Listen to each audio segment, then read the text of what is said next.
it feel different playing Wembley? 80,000 singing with me is what I've been chasing, 'cause this is the dream.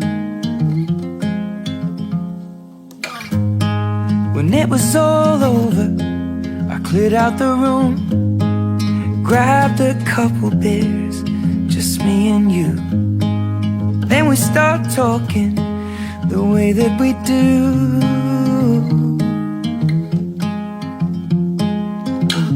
Ain't it funny how the simplest things in life can make a man? Little moments that pass us by. Oh, but I remember the first kiss, the first night, the first song that made you cry, the first drink, red wine on a step in Brooklyn. I still feel the first fight.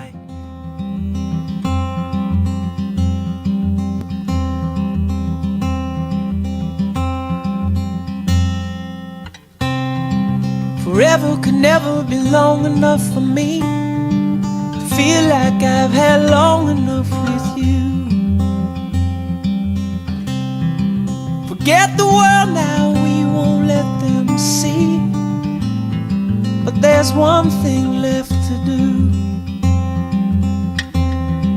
Now that the weight has lifted, love has surely shifted my way. Marry me today and every day.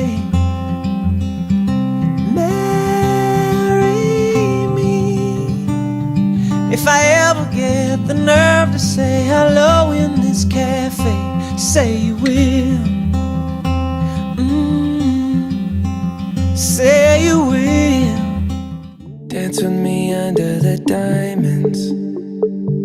See me like breath in the cold. Sleep with me here in the silence. Come kiss me silver and gold. You say that I won't lose you, but you can't predict the future. So just hold on like you will never let go. Yeah, if you ever move on without me, I need to make sure you know that you are the only one I'll ever love. Yeah.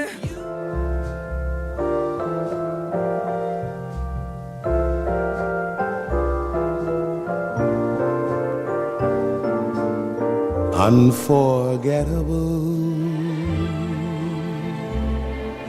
that's what you are. Here we go, it's time. Please help me in welcoming bridesmaid Stephanie, escorted by groomsman Jordan.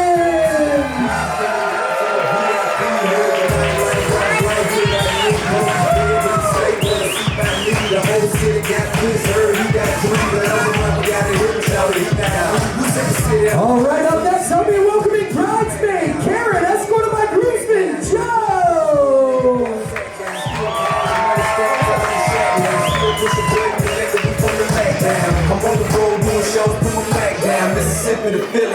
All right, and I need you guys to make some noise for our maid of honor Mia and best man Matt.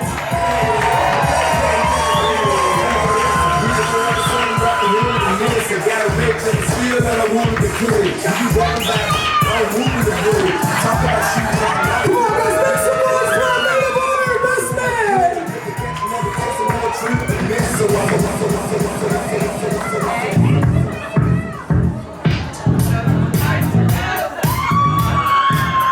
All right, it's the moment we've all been waiting for. Help me in welcoming our bride and groom, Mr. and Mrs. David Menendez.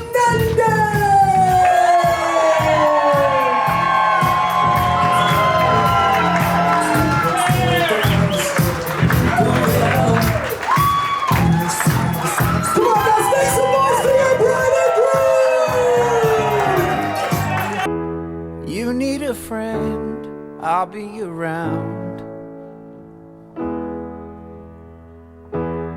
Don't let this end before I see you again. What can I say to convince you to change your mind of me? I'm gonna love you more than anyone. I'm gonna hold you closer than before. And when I kiss your soul, your body be free. I'll be free for you anytime. I'm gonna love you more than anyone. Look in my eyes, what do you see? Not just the color, look inside of me. Tell me you're unique, and I will try. I will try. I'm gonna love you more than anyone. I'm gonna hold you closer than before. And when I kiss your soul, your body be free. I'll be free for you anytime. I'm gonna love you more than anyone. Free for you, whatever you need. We'll be free together, baby. Free together, baby. I'm gonna love you more than anyone. I'm gonna Who I am. Dave and I have been best friends since our very early years back in high school. And first things first, I'm gonna get this out of the way.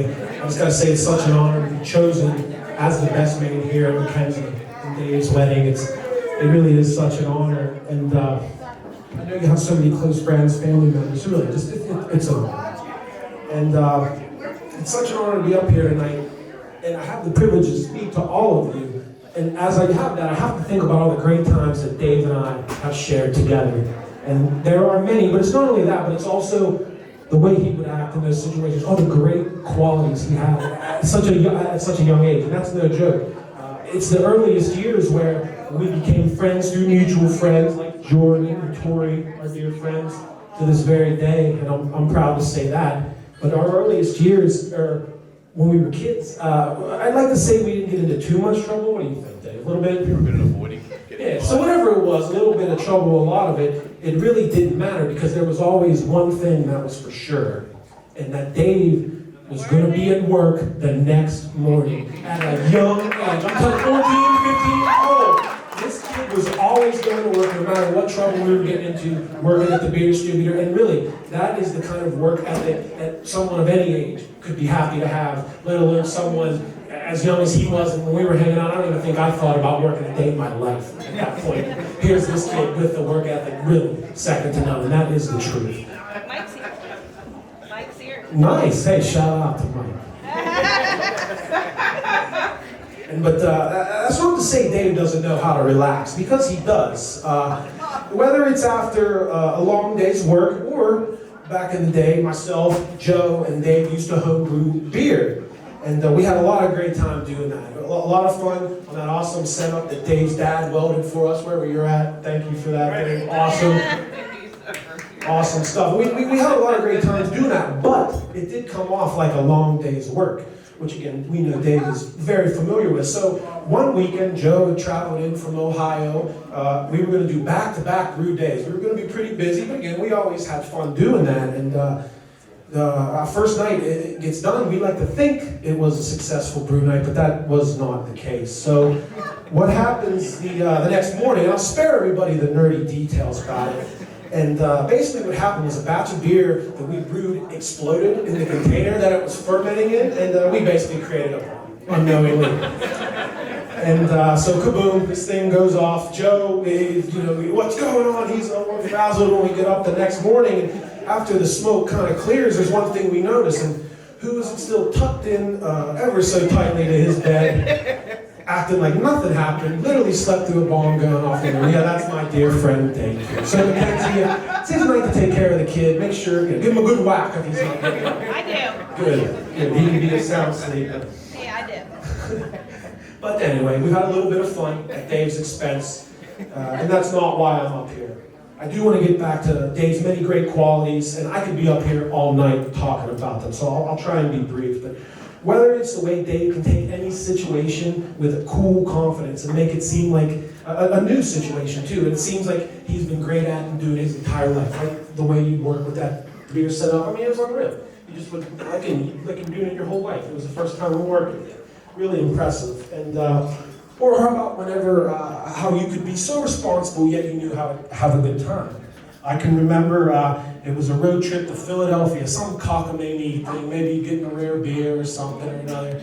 And this was the kid who, just in case, said maybe I should get new tires. It could snow on the way back. And sure enough, about a 10, 11 hour drive home from Philadelphia, and we would have been really up creek without a paddle, if you know what I'm saying. But thanks to this kid's responsibility, that intuition, he saved us a night being straight on the side of the road. Instead, we had a cool drive on the way back, I'd like to think. So, anyway, as I ramble a little bit more, the bottom line here is that Dave is the kind of friend that will have your back in any situation, period. We've been through them all. Sticky, whatever you want to call it. We've been through them all, and there was even that one time when I was dressed up like a banana and had to throw a few dudes out of my girlfriend's house party in college. He had my back then. I digress. So the bottom line of what I'm trying to say here today is that Dave Menendez is an honorable man with all these great qualities and more that I haven't even brought up. And he's someone who I'm proud to call my best friend and a brother that I have never had. And I mean that fully. And I've seen Dave exercise this great judgment for his entire life. So, fast forward to a time whenever I had talked to Dave in a while, and there was a global pandemic that just kind of upended everybody's life, changed everybody's lives in one way or another. But my dear friend Dave, usually when I'd ask him the question, what's new, what's up? Oh, nothing much, nothing dude. But this time I got a different answer. And he said, yeah, actually, I had met this girl named Mackenzie, and it was going very well, and things were going great, and they were moving in, and that I should come up for family dinner one night.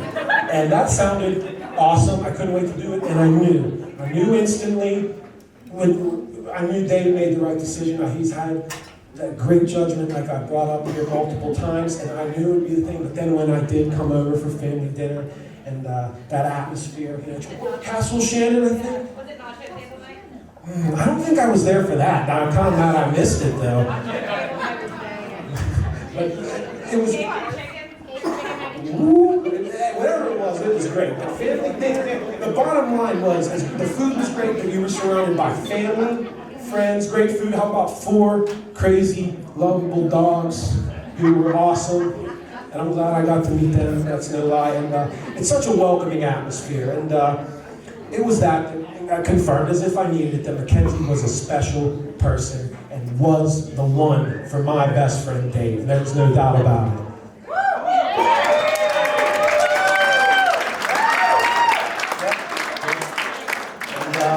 And as welcome and at home as I felt at family dinner, I could see that Dave, in this new life that he was starting with Mackenzie, that this was indeed his home for the future. And it's all that great times, the great fellowship, the great food. When we first met, it brings me to this spot now, where we have more great food, we have more fellowship to come. So it is with that that I would ask everyone to raise your glasses and toast to the new couple, Mr. and Mrs. Menendez. Let's hear it for them.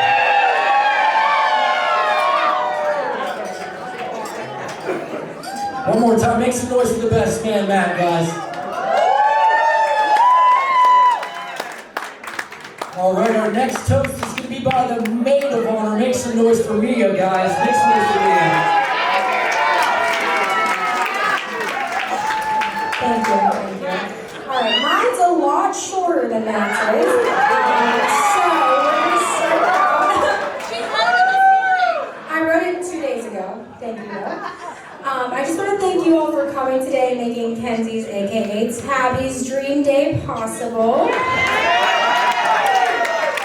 And for those who don't know you, I'm Mia, Kenzie's baby sister, and somehow her maid of honor. I say somehow because we didn't always get along growing up, but we're 12 years apart, and we have our moments. Like the one time she locked me outside when she was babysitting me, and then she moved me, flicked me off, and walked away. But as I've grown older, we started getting along really well. We even worked together for a little bit, about 1.5 years, and I remember one time when I was getting off work, I went home and she was in the hot tub with this random guy, right? Normal with Kenzie. Turns out it's Dave. She calls me up. She's like, hey, you really need to come down and meet this guy. I'm like, absolutely not. Why would I ever do that? I'm not coming downstairs. I'm still in my Olive Garden uniform. I'm about to go to sleep. So she's like, we have White Claws. I'm downstairs immediately. I'm transported downstairs. Because if you guys don't know me, I will never say no to a White Claw. So I go downstairs, and I'm not kidding, these two are sitting inside the hot tub. They're talking about, oh my God, we're gonna get married. This is the song we're gonna get married to. I'm sitting there sipping my White Claw. The whole time, just looking at them. Okay. Didn't believe them, but here we are. And the funniest part about this all is that today I was bribed to be here with alcohol too. The only reason I'm here, free drinks, right? And I will admit, as much as I pretend to not care about how my sister feels, I'm so happy that she's that happy with Dave, somehow, right? And I think he's probably the only person on planet Earth who can handle her. And so far he's doing pretty good, right? It's been about 2-3 years, pretty good. So I ask everybody to raise their glasses and let's cheers to Kenzie and Dave. And Dave's sanity, right? Who cares if we're trash? Got a pocket full of cash we can blow up.